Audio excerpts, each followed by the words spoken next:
अच्छा डॉक्टर साहब, नींद अगर कोई बंदा पूरी करे, बैलेंस 7 डाइट आवर ले, स्लीप, हाँ।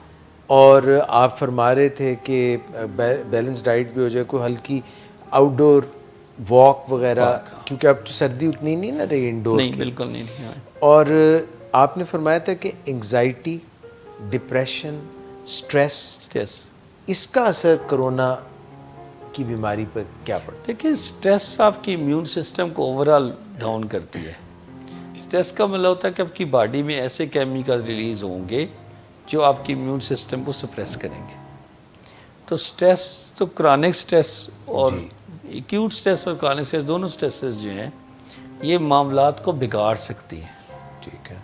आपकी बॉडी में इम्यून सिस्टम ख़राब हो सकता है। ये तो इम्पॉर्टेंट है कि अपनी स्ट्रेस को मैनेज करना सीखे।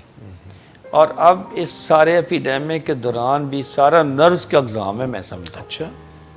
अगर आप अपने नर्व्स पे काबू पाए रखें ना तो मामलात काफ़ी हद तक ख़राब होने के चांस नहीं है।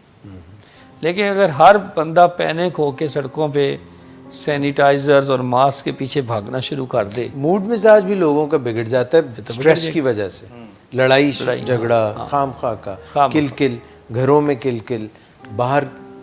इसलिए तो मैं सबको ये मशवरा दे रहा हूँ कि रिलैक्स होकर अपने घरों में बैठे। बच्चों को छुट्टियाँ, वो वैसे घर पे हैं, और आपको भी ऑफिस में भी अब वो लोगों को कम कर रहे हैं, जितना ज़रूरी स्टाफ है उसको बुला रहे हैं, और बाकी अननेसेसरीली हॉस्पिटलों में भी ना भागें।